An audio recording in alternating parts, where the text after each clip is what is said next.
I read a comment from one of you that really, really just had me, just blew my mind. Let me just read this comment first. So, many, if not most, of the white collar jobs created in the last 40 years are little more than make work jobs for college graduates that have been produced a class of experts unfit for purposes. Okay, that sentence, that statement over there is the one that absolutely blew my mind. Because yes, I mean, these experts that are making over $100,000 a year, and what are these experts like? What do they do? And I am really kind of observing these as someone that is coming from that world, from the corporate world, where, on a daily basis, I would deal with different characters or, different workers, and their salary ranges probably went through from $250,000 a year to maybe like $120,000 a year. And really, these experts, I would say that their main skill set is just doing very good politics, is knowing how to navigate those kind of environments. And anyways, in this comment, there is a recommendation to go and read this article by Eric Prince.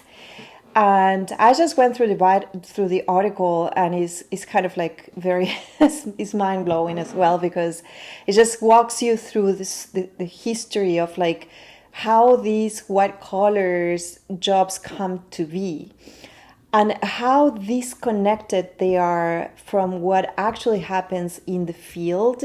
And again, I know this by experience because I am someone that works in the field as a person related with video production, video direction, and then like all of these major decisions about what content needs to be captured are always in the office. But then when you kind of like go down into the field to actually capture the content is where all these problems start, and there's always a disconnect. And so there's always that role that is going to connect these two worlds, and that role is actually never successful. And that is a very tiny example of the main thesis of this article, where the author basically exposes the big disconnection that there are between the field and the office. And now, without making this about that gap, because I mainly want to talk about the inflation that has happened over, I would say, more than 40 years according to this article. But let's say that in the last 40 years, this inflation has accelerated about this type of jobs. So much so that these jobs, I went online and started researching, but these white-collar jobs make up about a 60 to a 62% of the whole workforce in America. Unbelievable.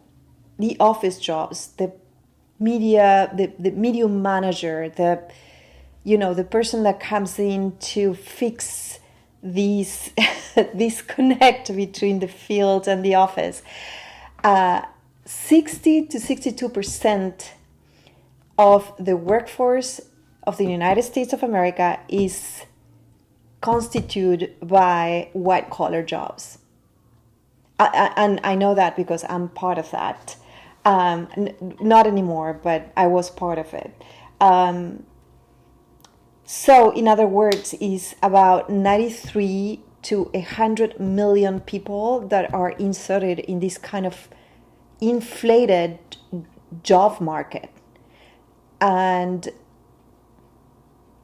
according to experts, and I don't know the sources of this because this was a very fast chat that I was having, but according to experts, AI is expected to kill or basically displace 50% of that workforce. 50%. We're talking about like probably 50 million people that is going to be displaced by AI. I mean, to me, that is crazy. And it's crazy because when you start even digging further, you learn that around, I think it was something around, sorry, I don't have the exact number, but I think it was about 1 in 4 workers. I should look for the right number, but most of the people from these white collar jobs are living paycheck to paycheck.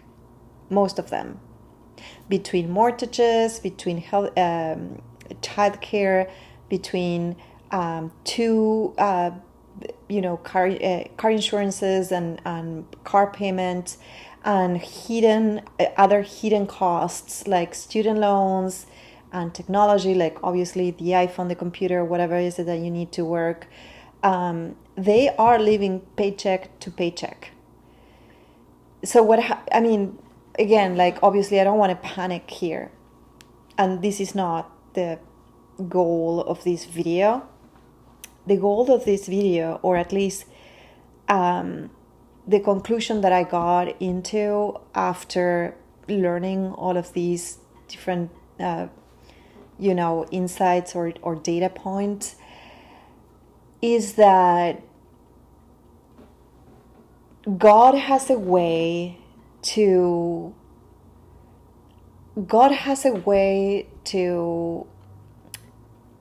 amend what is broken.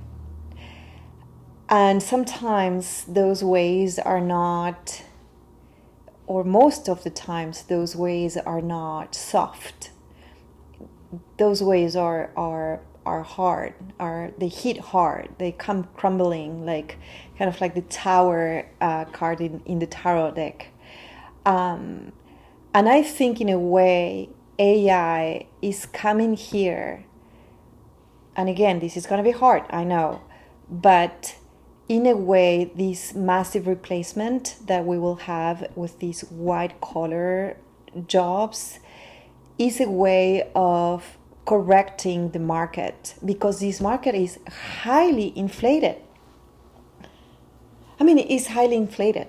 It's ridiculous. It's how much brain power do you need to sustain society? Is it really that we need that amount of brain power?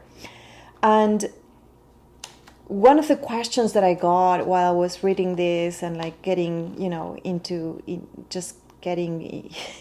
this topic is like, were humans